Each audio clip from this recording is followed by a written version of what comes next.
we are pleased to have Lisa Ellis, the candidate for South Carolina Superintendent of Schools and current Richland 2 educator.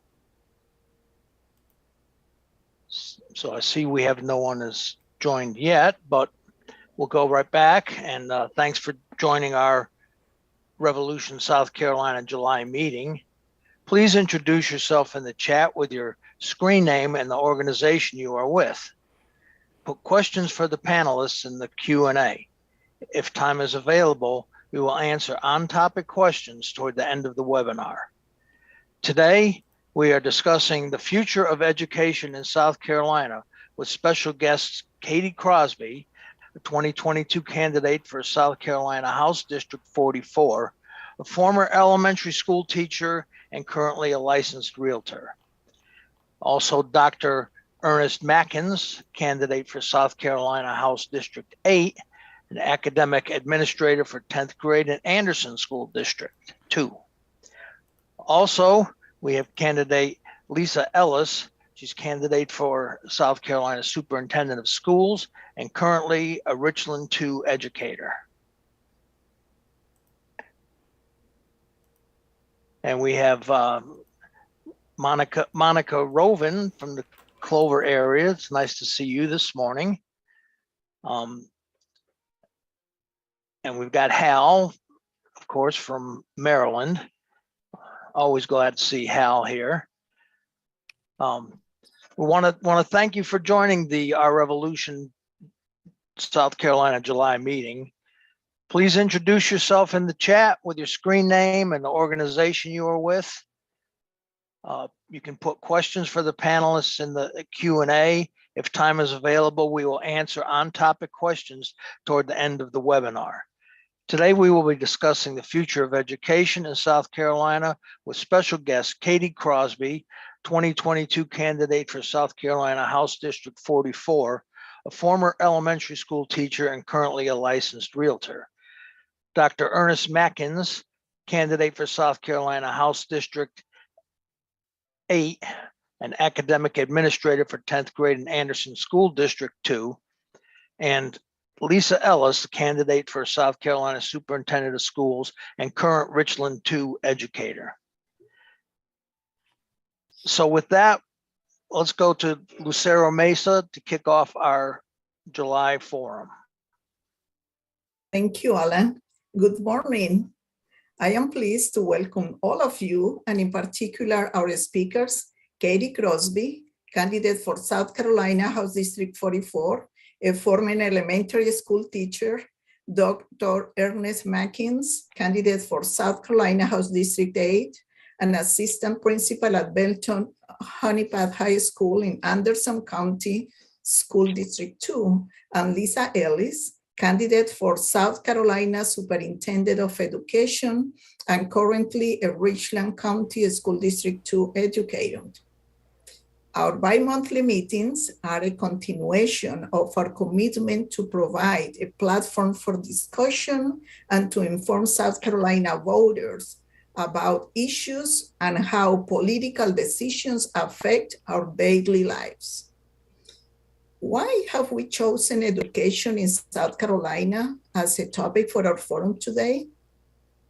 Isn't it the definition of insanity to keep doing the same and to expect a different result? South Carolina schools rank at the top. Well, if we go from the bottom up, unfortunately, South Carolina public schools rank among the bottom 10, coming as number 43 in quality and 48 in safety in the nation, as having one of the worst systems in 2021. Isn't it shameful? This is according to the personal finance website, Wallet Hub. And by the way, we are sharing that link on this report in the chat. In order to determine the best school system in America, Wallet Hub compared the 50 states and the District of Columbia across 32 key measures of quality and safety. The data set ranges from pupil-teacher ratio and dropout rate to median standardized test scores, and also number of school shootings between 2000 and June 2020, bullying incidence rate, and more. We all should be mad about the situation of the school system in South Carolina. We can do better. We should do better. We must do better. Electing the right people is a start. Thank you. And before we start the conversation with our guest, we are going to hear from our amazing organizer, Hal Ginsberg, with our Revolution National. Welcome, Hal. Well, thank you so much, Lucero. And I just love working with this organization, and what a great forum and important topic. I did mention to the great educators on this call. We got to know each other for a few minutes beforehand, and it's really exciting. Dr. Mackins, assistant principal at Honea Lisa Ellis running for superintendent, and a teacher organizer, and of course Katie Crosby, who is a former teacher. You're going to learn a lot about how teachers are leaving the profession and what a shame and tragedy that is. So really an important and exciting call. I'm just so happy to be part of this.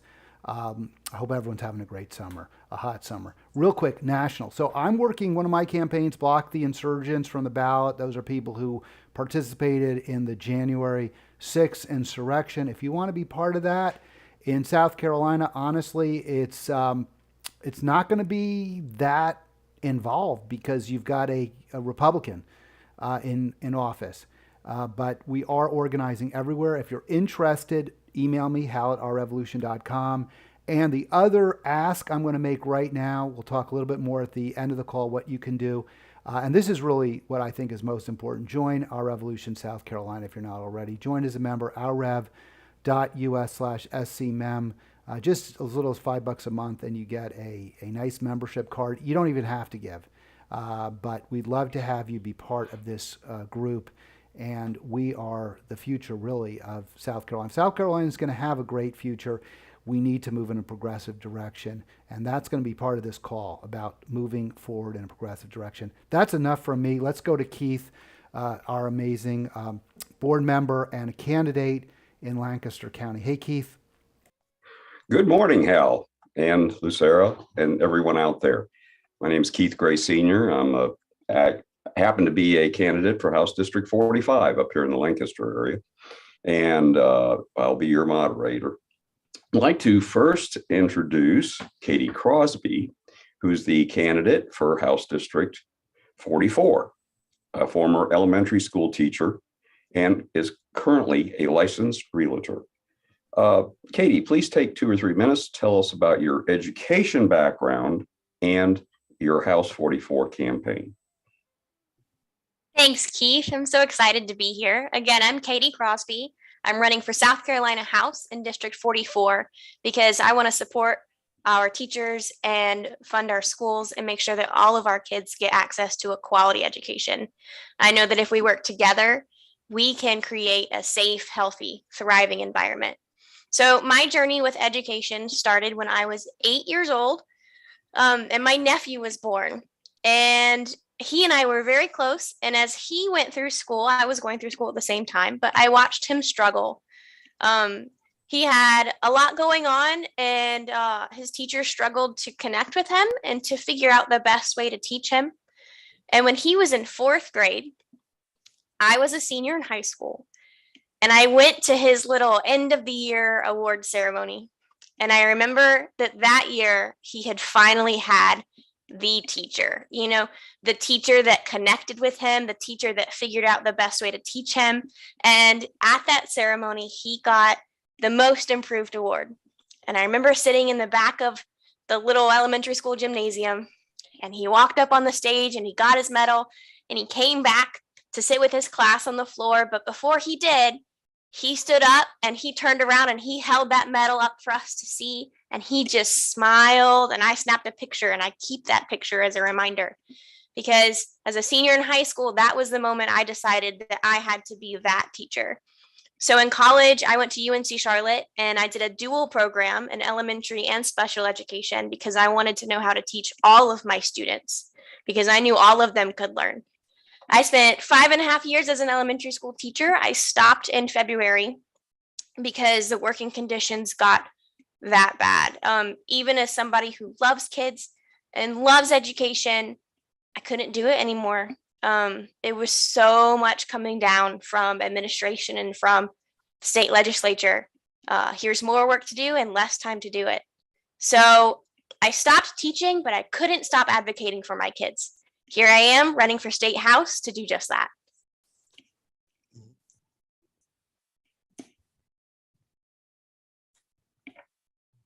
Thank you very much, Katie. But now that certainly explains your passion for education, and will explain how you will be a great advocate for the children in our systems. Now I'd like to introduce Dr. Ernest Mackins, who is the candidate for South Carolina,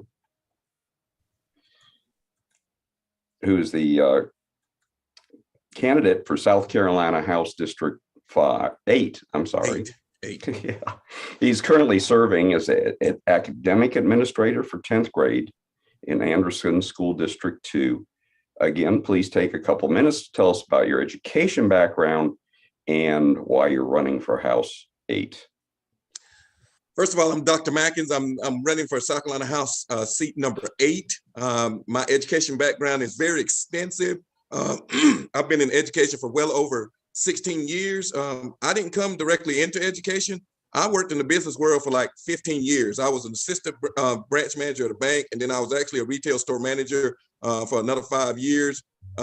Then after realizing that the only thing that I did throughout my whole career in business was to teach other people how to run business and run, not just a bank, but different things, I finally realized that education was my thing. So I went back to Clemson University in 2004, finished up my master's in 2007 in middle school science.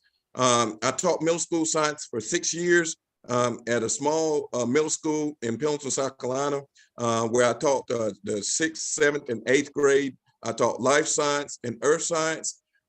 During this time, I gained a passion for helping our kids not just see education as a means to learn different content, but also to grow them from your outside experiences, because it was more important for the kids to not just to learn the content, but learn how the content applies and why it applies. After 6 years of teaching middle school science, I moved into administration at Belton Honeyup Half High School, where I've been the assistant principal for 9 years for both the 10th and the 11th grade. And during that time, I've instrumented instructional programs to help those kids, like Katie talked about, where they don't see those kids being able to learn. I dealt with special ed kids that have a challenge to the way that we teach them in class. We have the 4 modalities that we always talk about, 4 or 5 modalities, where they learn from listening, they learn from hearing, they learn from doing, they learn from kinesthetics, and they learn from all the other things. But there's some kids that just can't learn those ways, and we need to find ways to reach those kids. I spent the bulk of my career trying to find ways to reach those kids that are hard to, that don't learn the way we learn, but learn in a manner that's going to be sufficient to them. And the reason that I'm really running for this office is that we need to have people that have experience, not just also in the classroom, but also beyond the classroom, being that I know that all kids can learn. And so with that being said, that is the reason that I'm running for South Carolina House District number 8. I feel like we need to have candidates that are experienced in the classroom, not those that just talk about it, but those that have actually had those experiences and that can translate that experience to others so that they can learn that we need to do certain things that they have not thought of. And so I feel like that at this point, I feel like I'm the best candidate for South Carolina House District 8. And I feel like I'm gonna do a good job, not just only for our schools, but for all the people that are within our district. Thank you very much, Dr. Mackins. And next up, last but definitely not least, is Lisa Ellis, who is our candidate for South Carolina Superintendent of Schools, statewide office. And she is a current Richland 2 educator. Please tell us about your experience both as in education and organizing, and and why you're campaigning for state superintendent, Lisa. Great. Thank you so much for the opportunity to be here. First and foremost, I have to say how excited I am that both Katie and Ernest have stepped up to run for office in South Carolina. We really need teachers and educators in the General Assembly to help make decisions that benefit students in public education. So I'm so excited that y'all have stepped up to serve in this way, and it just gives me hope. My name is Lisa Ellis. And just finished up my 21st year teaching, getting ready to start my 22nd year on August 1st, which is quickly coming up. And I'm looking forward to it. I have been an English teacher. I've taught all levels of English. I've taught speech. I've taught journalism, media production, media broadcast. I've worked in 3 school districts, Fairfield County, Richland School District 1, and Richland School District 2. I give props to Katie for being an elementary school teacher. I lasted as a substitute for 2 days in elementary school and had to go realize high school is my thing. And Ernest, I lasted a year at middle school and had to go back to high school. So my hat's off to y'all for choosing that age kid. I have 2 master's degrees, which shouldn't be a big deal, but in this particular race has become to be a big deal. One is in forest resources management from Clemson, go Tigers. And then the second one I got in 2018 from Columbia College in organizational leadership. And really the reason that I was going for that degree was that I was finished with teaching. I'd had a really rough year. And I say that sort of tongue in cheek because now I've taught through COVID, which has been the worst. And so, but that was my exit strategy. And then I had the opportunity to return to Blythewood High School under an amazing school administration. And I am so happy there. And what that has helped me realize is that school administration makes all the difference in the world in terms of protecting teachers from terrible working conditions. And Katie, it breaks my heart that was your situation and what I keep hearing across the state. And then combine that with a low salary, that's what we're struggling with. 4 years ago, I founded the community SC for Ed, which was meant to be a community that supported teachers and an opportunity for collaboration and problem solving that turned into grassroots advocacy because we realized that every single decision made for the classroom is made by an elected official. And so we realized that our teachers really needed to get involved and start standing up for themselves and their students. And that has led inadvertently to where I am today, and that's running for office. I spent 2 solid years trying to get good candidates to run for office, and they all turned me down. And now I'm kind of wondering, no longer wondering why they turned me down just through this process. But I just really felt strongly that we needed somebody who was willing to really make the necessary changes in our education system to benefit our students. And so here I am running for this state office with sort of mixed feelings because I love my job, but I know that I'll have to, if elected, I'll have to leave it in January. And that sort of makes me sad. Well, thank you very much for stepping up like that, Lisa. And I might say you'd have further support from me in the State House because among my other experiences was in the building trades as a training director. So I have a very high value for training our youth for both college and trades and crafts. So, okay, we'll move into the questions now and just a little background on this. We have to start by stating this is a very complicated issue. It has been hard to formulate our questions because the more we research, the more complex we find out about the state, district, local, and federal fundings. As far as how are the public schools funded in SC, federal versus state versus local sources. It's a complex mix and it differs all across the state. South Carolina's 81 public school districts expend funds from 15 different funding streams between state and local sources. Taxpayer equity has also suffered under the current formula.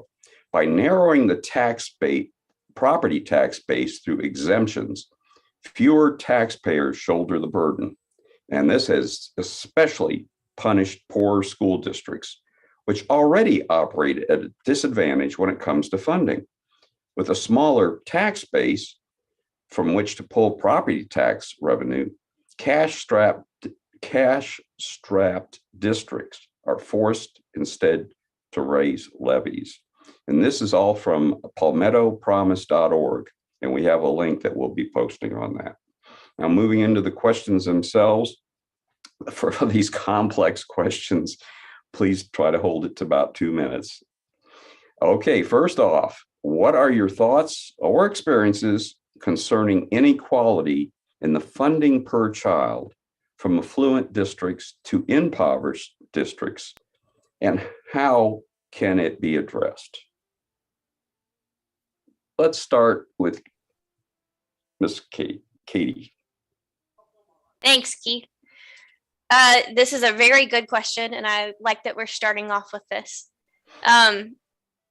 First off, I think we need to let voters know that there is a huge disparity in how our districts are funded, and that the quality of your public education in South Carolina very much depends on your zip code, and it should not. That's entirely unfair to not only our kids, but our state as a whole, because we know that better educated people get better jobs and make more money to put back into our state. So when we all do better, we all do better. Right now, we're looking at repercussions from things that have come down from the early 1900s and especially the 1950s and 60s, when lawmakers were trying to continue segregation after the 1954 Brown versus Board of Education decision. So, for example, Act 388 created a 1% sales tax to go towards education funding. And at the same time, it stopped using the 4% homeowners tax, which we still pay, by the way, it stopped that tax from going into the school education budget.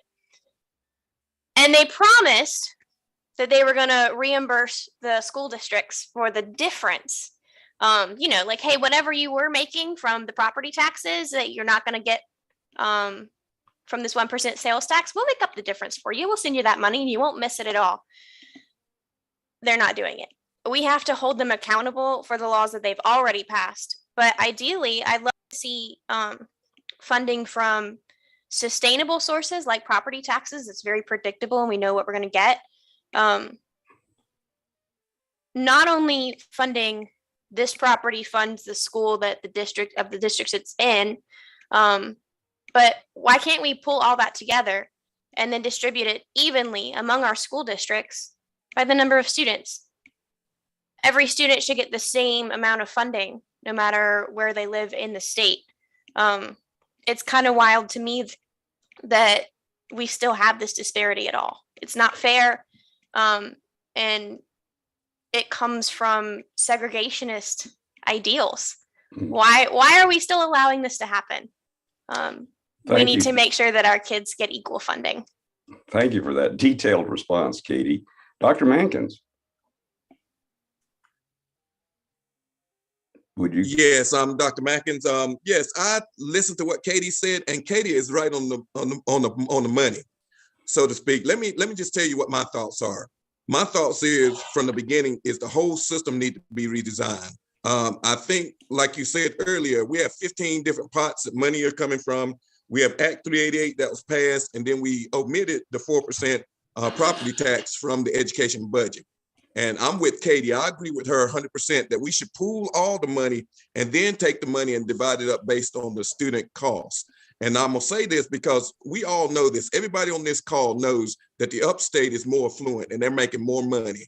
And we need to spread this money across our state. And that would help those in the lower part of the state be successful. And as I look at the whole thing, one of the things I wanted to address was the inequities in the schools. The inequities in the schools are not getting the same funding. Even if you look at the pay scales across the state, everybody has different levels of pay scales based on teacher salary. I looked at those across the state. I looked at those last night. And one of the things that I say we need to do is kind of take those funds and equalize all the pay scales And then we will start getting the best quality teachers in those classrooms.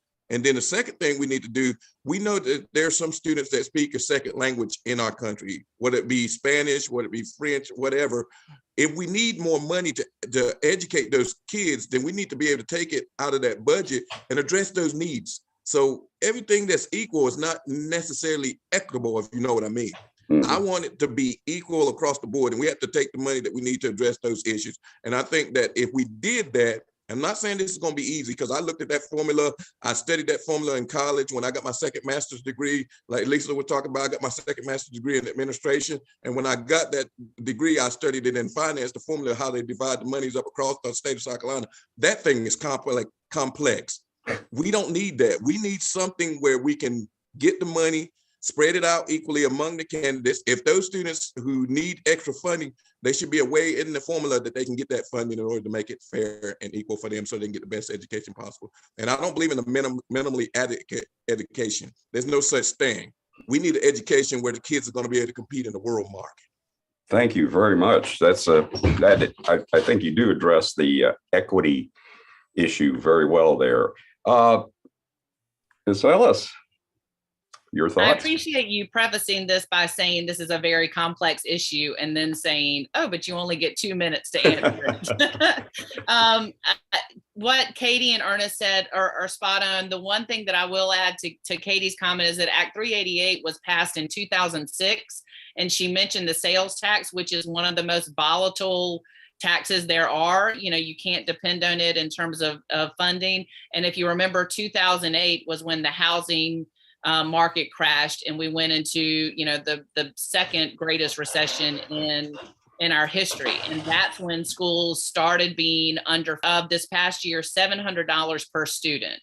And so, and that is embarrassing so much to the General Assembly that in this year's budget, they added a proviso that basically got rid of the funding formula. So they created a proviso in this year's budget that got rid of base student costs as a law that they have to follow.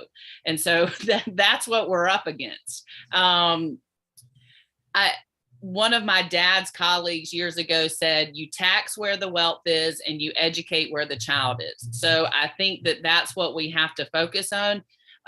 You know, it shouldn't be dictated by your zip code. We've got to look at that. And really the state started looking at an alternative school funding formula that focused more on student teacher ratio, which is what we've got to look at, because it is hard to quantify how much it costs to educate a student, because they come in, our students come in with, you know, their own lives, whether they're in poverty, whether they are an English as a second language learner, whether they, you know, come from traumatic backgrounds, whether they, you know, are students with different disabilities. And so it's very hard to say, oh, it costs this much to educate a child, because all of our children are different. And that's the beautiful thing about public schools, is that we accept all of them and do the best what we can.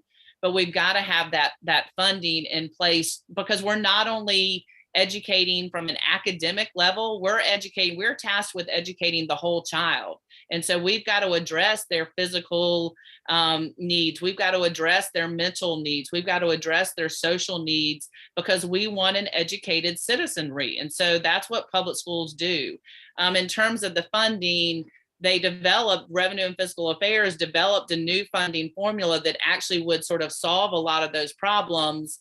And then COVID hit, and it was sort of tabled. And so one of the things that I want us to do as a state is really review school funding and look at that proposed formula and see if we can get moving in that direction, because we are teaching very differently than we were in 1977 when the Education Finance Act was passed. Like, we've got to recognize that schools aren't working the way that they were 50 years ago. And we've got to make those changes, and really make those changes quickly so we stop losing kids. Oh, thank you for those thoughts. It sounds like we need to elect a whole bunch of Democrats to the State House to get that money for our school systems. All right, let's move on to a second one. And this, again, deals somewhat with funding. what are your thoughts about public school funding being shared, used for private schools? And this, what about charter schools and also the so-called public school online, which is a for-profit company? So the question would be, should institutions accepting taxpayer money be held to the same standards as the public schools the money is being taken from? And should online schools receive the same funding when they don't have the facilities requirements as in-person charter schools? I'd like to start where we left off with you, Lisa. Again, lots of complicated issues in that one question. I do not think that public money should be used in non-public entities, whether that be a private school, a parochial school, a secular school, a for-profit school. I just feel strongly about that because they are not held to the same standards that public schools are held to. They do not have to enroll every student that wants to enroll. They do not have to follow the same tests. Their funding opportunities are much more fluid. They're not held to those same standards and accountability. And so, and I think that that's what we saw a couple of years ago with the public charter system is, you had public charter schools and even non-public charter schools that weren't creating student successes. And so we've got to really make sure that whatever public funding is going to, that there is a measure of transparency and then there is a measure of accountability. And so, the quick answer to that is no, public school money should not be going, to private entities. Unfortunately, we're in a state where that is a big hot topic and an issue. And, the latest round of bills is the education savings accounts where that public school money would go directly to accounts for parents. And I think one of the things that really set me off on that is there was no accountability, but 4% of that funding would go to what they call a private management firm. So to make things easier, I was like, that just go to Bank of America. So when the revenue and fiscal affairs report came out about the fiscal impact of that bill, and that was going to be upwards of 26 billion with a B, dollars being taken away from public schools. And then on top of that, 4% of that 26 billion was going to go to a Bank of America or a Wells Fargo. Like that to me is completely against what government is supposed to be doing, and and has nothing to do with education. So I think that we do have to take care of our public money and make sure that it is going to places that are being held to the appropriate standards. And right now, that's only public schools. Thank you. Dr. Mackins. Lisa put down some great points, and I agree with her totally. One of the things that I talked about when I looked at public funds going to a private school, and I'm gonna go back to the equity issue, looking at different races. I'm just gonna break it down for you. When I look at South Carolina and I go to those schools, I see the majority of people that do not look like me in there. There are not a lot of brown people in that thing. So to me, that's another way to separate people based on the amount of income they have, rather than educating the child. They're based on, we're going to get these public funds, but we're not going to educate all the people in South Carolina. And so I agree with Lisa totally on that. We need to make sure that we are educating all the students. And so I'll be honest with you, I have no reason to believe that any of our public funds should be in any of those schools. And the reason for that is because even with the public charter schools, I went and visited a couple. I just wanted to check them out and see what was going on. And so I went down there and sat down in the public charter school just to hear what was going on. There's no accountability. And I've served as administrator for 9 years. And I can tell you this, we have reports and things that have to be filled out, sent to the state, where we have to record what we've done. We have to identify the different number of students that's passed, the different number of students that's got A's through C's now. We have to identify the different number of students that have been promoted and those that were retained. And that kind of accountability I did not see at that school. And I asked a bunch of questions, and I guess the guy probably thought I was being an itch or a headache in his side. But I asked a bunch of questions. I said, why don't you guys have to do all of this? Well, we report these numbers to these people. I said, but you don't report them to the state or the Department of Education. No, we don't do that. And so to me, when that doesn't happen, that is really no accountability. And then as far as private schools, and this has always been my opinion, this was even before I got into education, when I worked those 15 years in the business world, I can tell you this, if you want to send your child to a private school, then I believe, and I'll say this out loud, I believe that you should be able to afford to pay for them to go without public funding. And that is why I believe that all of our funds, we need every single penny we can get in the public school system, because we're taxed with, like Lisa said, we're taxed with educating the whole child. We sometimes have to feed them. We sometimes have to work with their mental health. And then we have to work with families that are being torn apart.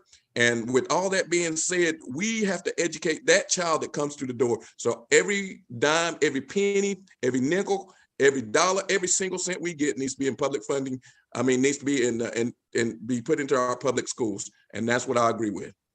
Thank you very much. That sounds like a real mandate for the legislators. And Katie.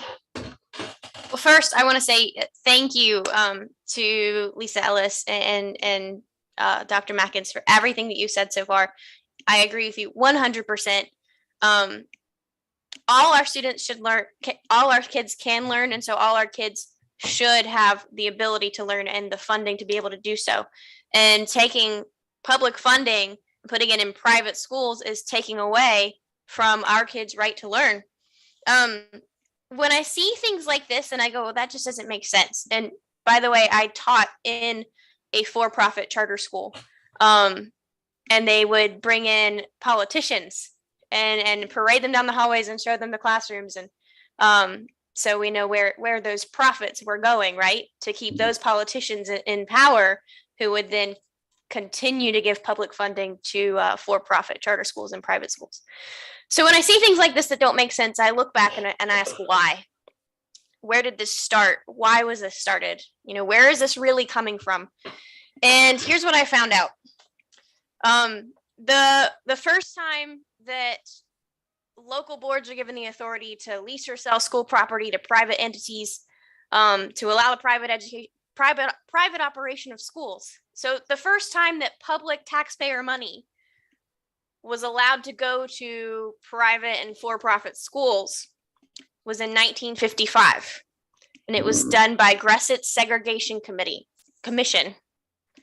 Sorry, I'm getting a little worked up about this, because this was literally created, this idea of taking taxpayer money and giving vouchers to kids to go to non-public schools. It's based in segregation. And it's just like Dr. Mackins said, it's to separate people on basis of class, because we know that with our history in the South, if we do that, we are segregating by race as well. And it just perpetuates this cycle of institutionalized racism that now they don't even want us to be able to teach in our schools that it exists. Sorry, that's another issue. Like I said, I get a little worked up on this one. Public taxpayer money should go to public education. That's what's fair. Thank you, Katie. And I do appreciate your passion. I think we all share it. All right, the next one's a little bit simpler, but it's still a broad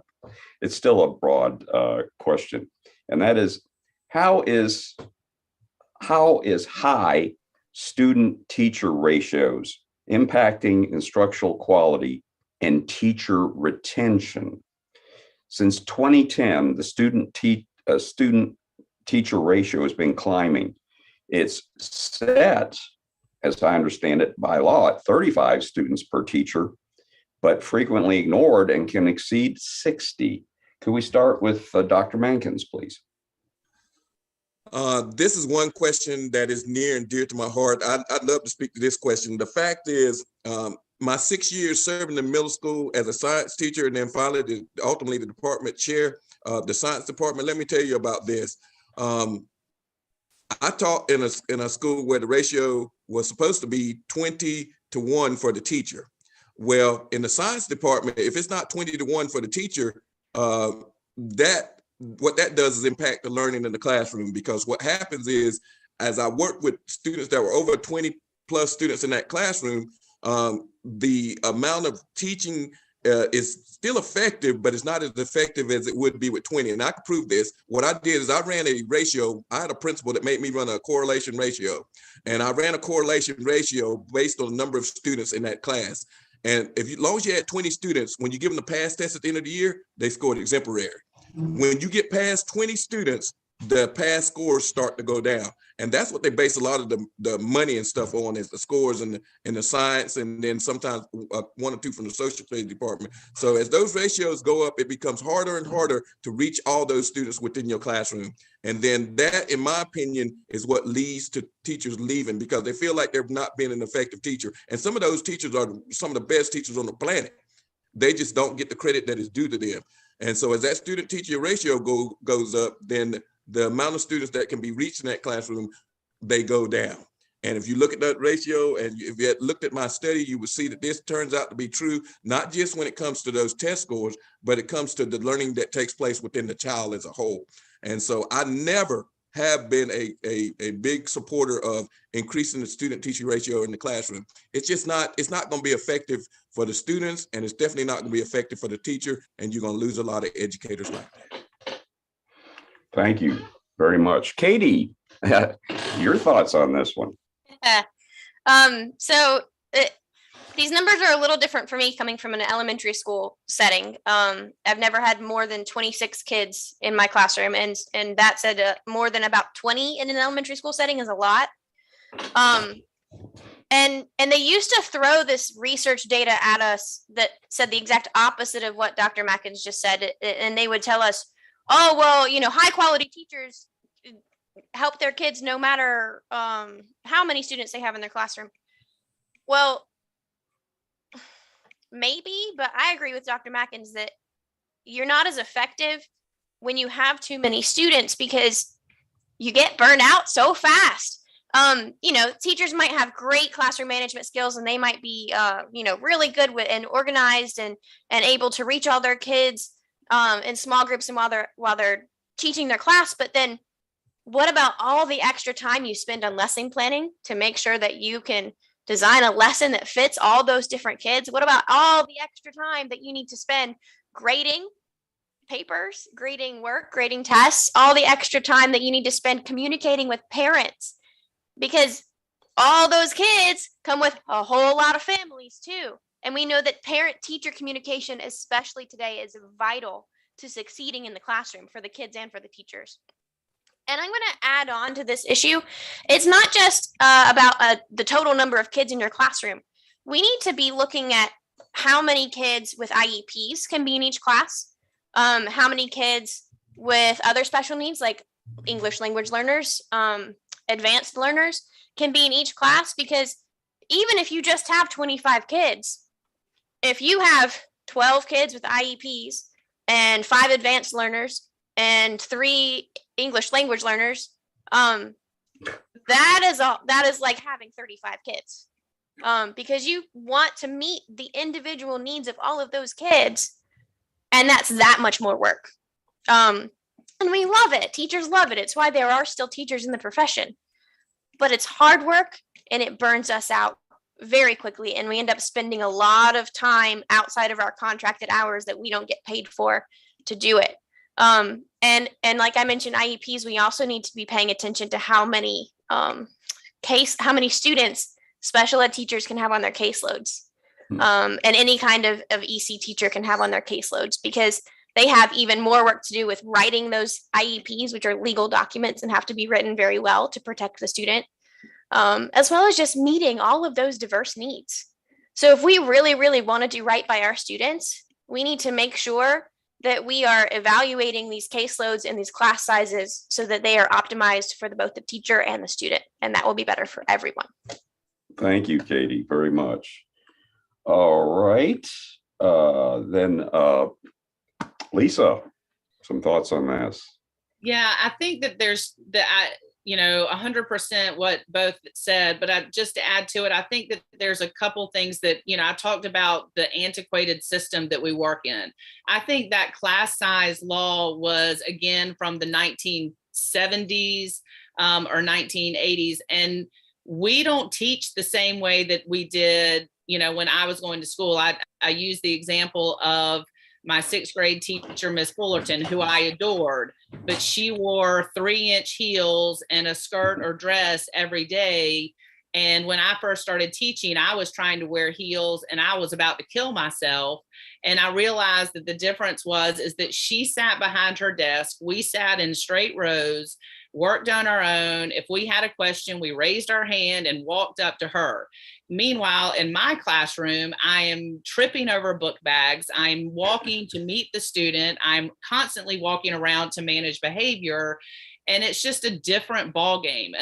Katie mentioned the meeting the needs of our diverse learners. And so I think that, first of all, that law is antiquated, because 35, I can't imagine. I've taught in a class of up to 30 and about killed me. The second piece of that is that law has been waived in, again, budget provisos since 2008. And so what that means is that districts don't even have to follow that cap. And so, really at the high school level, if we teach over 150 students, we're supposed to be compensated for it. Well, there were several years that I taught over 150 students and never saw a penny. So that's the first issue. And I think the second issue is the fallacy of what teaching is. And I like to use some genius, years ago, likened it to an iceberg, where what people see is the very tip of the iceberg, where you're standing in front of your students teaching, but what they don't see is the 3/4 of the rest of the iceberg, that is the planning, that is the lesson planning, that is the grading, that is the parent contact, that is the school reports, all of that goes into creating that 45-minute or 90-minute lesson that a teacher has to do day in and day out. And that's the piece that when we talk about working conditions in connection to class size, that's what we're not having when we're not having the right conversation. If I'm an English teacher and I have 30 students and I have 30 essays that I have to grade, that automatically is a negative working condition, as opposed to me having 22 students and 22 essays to grade, and then multiplying that by 4, 5, 6 sections. All of that work. And to Katie's point about the study that said it doesn't have an impact, I'm going to call BS on that study, because high quality teachers are going to take their own personal time to make sure that their kids are getting a high quality education. And that is to the detriment of the well-being of that teacher, which leads to the burnout and leads to the ultimate, issue of what we have, which is teachers leaving. And so, we have to address class size. We have to look at that, but then that goes back to your previous question of we have to fund it. With SC for Ed, I've talked to teachers across the state who have quit teaching, that when they say, hey, if my class of first graders was 15 instead of 20, I would come back in a heartbeat. So we have teachers leaving because of the class size. Can you imagine trying to teach 15 6-year-olds how to read? Like, that to me is my worst nightmare. One of my best friends she's in child development with 4-year-olds, and she has 20 of them. And I'm like, I cannot think of anything more miserable, because 24-year-olds, holy cow, like that is a nightmare. But that's the situation we're putting our teachers in, and it's unacceptable. And we see the result in that they're quitting and leaving the profession. Thank you, Lisa. Okay, we're going to go into the last question. And well, it wasn't planned to be the last question, but time constraints. So we're going to table the very last question for the next session in 2 months. But this is actually kind of touches on something you mentioned, Lisa. And this question is, do you believe that universal pre-K would improve children's graduation outcomes, and in what specific ways? And let's start with Katie on this one. Thanks, Keith. So I have mixed feelings on this, and here's why. Even in just the 5.5 years that I spent teaching, I watched standards, especially for kindergartners, get higher and higher and higher, and they wanted these kindergartners to know so much before they even got to school. And so for those who didn't have the advantage of having some kind of pre-K coming in, they were so far behind already. And so on the one hand, I think universal pre-K would be amazing to give all those kids a leg up and make sure that they are ready for kindergarten when they get there. On the other hand, I think the reason that those standards for kindergartners coming in are going up and up and up is because of standardized testing, which I despise. Our kids are not standardized, so why do we have standardized testing? I do think that there's value in measures to make sure that our schools are teaching our kids well, but I remember the first time I had to give the end of the grade standardized test. It was in student teaching, and it was with my EC students, so my students who had disabilities. And this one girl who I loved so much, it was my first time, really getting connected with a student because I'd worked for her for a year. And she just cried through the whole test, even with her accommodations. And we made sure we did everything that we could to advocate for her. There's so much pressure on these tests. By the way, she was in 4th grade. On a 4th grader, and these tests start in 3rd grade, but individual districts are adding them as early as kindergarten. It's so harmful to our students, and they stress about it. And then there's benchmarks throughout the year, so it's not just the end of the year standardized test. When I was teaching, we had little forms, and we would keep them for the kids, and so they would write down their scores all throughout the year, and they had growth goals and things. And while I think there's value in teaching kids to set a goal and evaluate their progress and then, revise their goals for what they're going to do next time, that's great.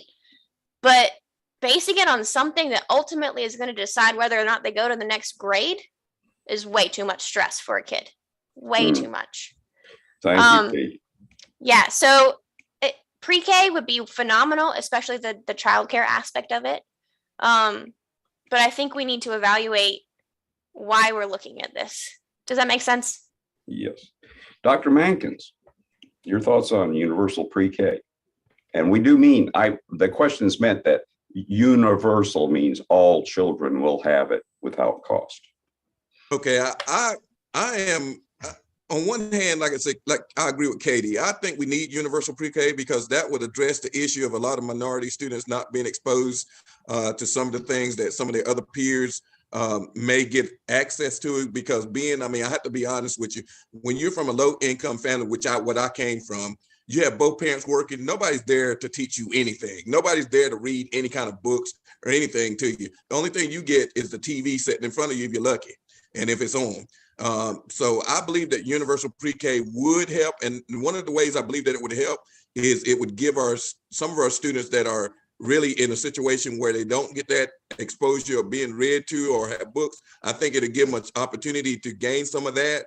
And then on the other hand, though, I don't think pre-K is the be all end all. I think a lot of that's going to come with, like Katie said, reducing some of those standardized tests, but also helping to train our 1st through 3rd grade teachers better and putting programs in place that are going to allow them the opportunity to grow. Because the one thing that I have learned throughout my time is the fact that the more you educate and prepare our teachers, the better they can educate and prepare our students. So that's why I believe that a combination of both of those items would help our students be able to read, because by the time they get to me in the 9th grade in the high school, they're telling me that these students can't read. And I'm wondering, what did you do for 8-9 years before you got to me? And that is a big issue. And then another issue that I have is the fact that we can't teach them how to read, but when they go to prison, they come out, they're being super scholars. They can write better than I can. And I've got a PhD. or EDD or whatever you want to call it. And it took me 7.5 years to get a doctorate degree in education. And these guys are better prepared. And my question is, what are they doing that we can apply to our school outside of the pre-K that's going to make us able to teach them how to read so we can move them all through the school system? So Terrific response, Doctor. Yes. Thank you very much. And Lisa? I think that the universal pre-K, I think it's necessary as long as it is developmentally appropriate. And that's what Katie was speaking to. You know, when we look at, and I am certainly not a fan of our standardized tests. They're high stakes, they are racially biased, they are experientially biased. When we look at how students learn, particularly in that pre-K and early elementary age, it's through exploration, it's through inquiry, it's through giving them experiences. And so if we can set up pre-K and even child development and kindergarten into where there are, you know, field trips, and they are not sitting in desk, and they are, you know, they have stations in their classrooms, and they have the opportunity to just explore. You know, I use the term very loosey-goosey in terms of they get to sort of push what they're interested in. That's how you really prepare students for traditional school. And that ultimately is, as much as I'm against standardized tests, that helps them own standardized tests because they have the experiences that those standardized tests are asking about. You know, we talk about when I was in Fairfield County, you know, there was a standardized test question about the beach, and a lot of our students had never been to the beach before. And so how do you expect them to answer about something that they've never experienced? And so to me, that's how you successfully create a universal pre-K, is by giving the funding that allows those instructors and those schools to take kids on field trips. Like, you know, Dr. Mackins said, if, you know, he or somebody was taught by a TV or was, you know, didn't have those experiences, think about the opportunities for that child to be able to go to the zoo, or be able to go to a museum, or be able to go to a public park and just run around and play. That's where I think we can really make a change and make it better for our students, because that's also what part of learning to read is, right? It's learning the science of reading and learning how to read, but also those experiences to understand what you're reading. And so I just really think that universal pre-K could be a game changer if, and that's a capital IF, if we are making it developmentally appropriate for those children.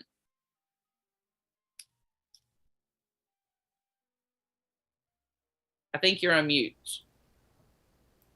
Yes, we seem to be running out the clock here. So as I said, we're going to table that one question and pick it up in the next 2 months from now. And Hal, would you like to take it from here? Also, we promise that all questions submitted will be at the top of the list in 2 months. Hal? All right. Thank you so much, Keith. And I was just so impressed with all three of these great guests, speakers, educators. And just a quick note, I mentioned my wife's a teacher, and we are just seeing an exodus from this profession. And they're, what critics will say, what the pro-capital, profit education industry will say is they're just greedy, they want more money. And that is just not what you hear from teachers, and that's certainly not what you heard today. They want class size that's appropriate so that every child will learn. They don't want to be teaching to the test day after day. They want to be treated with respect as professionals, and most importantly, they want their children to be in an environment where they can learn. We're demanding too much of teachers, and we're not providing them with the tools that they need to succeed with every single child, and that is a tragedy. What we have coming up, we've got our Defend Democracy campaign. I'm working on that. I know that's a long, that is a tough one. OurRevolution.com/bar-insurrectionist-from-the ballot. I was going to put it in there, but if you go to ourrevolution.com, you'll find it. That's the 14.3 campaign. We hope you'll check it out. Our phone bank. So we need to elect great progressive educators, great progressive candidates like the three on this call, Dr. Mackins, Katie Crosby, Lisa Ellis, and I say four because, of course, our own Keith as well, Keith Gray. We are calling for these great candidates, many others, ourrev.us/phonebank, ourrev.us/phonebank. That's a little easier, I think, to remember. Monday night, Monday night, you can go to ourrev.us/Monday. There are four great progressives, and Representative Jayapal will be heading up our speakers list. And, we talked about education. You need healthy kids to get the most out of education. We do need single payer Medicare for all in every single state of this country. Nationally, Representative Jayapal will be discussing that. We've got from my state, Maryland, two great candidates, Sheila Ruth, who's been leading the fight, Healthy Maryland, in the General Assembly, and Mark Elrich, one of the most powerful progressives in the nation, who is the county executive in Montgomery County, my county. And we've got Lieutenant Governor David Zuckerman from the Green Mountain State, Vermont. Final call to action. Hey, we'll be joined again in 2 months by great South Carolina educators right here. Our Revolution SC at Outlook.com. Please join us. Our Revolution SC at Outlook.com. I think that's going to bring us to the very end of the call. Our quick chant. I'll say it once. You respond. Call and response. I say when we organize. You say we win. If you haven't unmuted, do that. So I'll start. When we organize, We win. Thank you all and have a great, great day.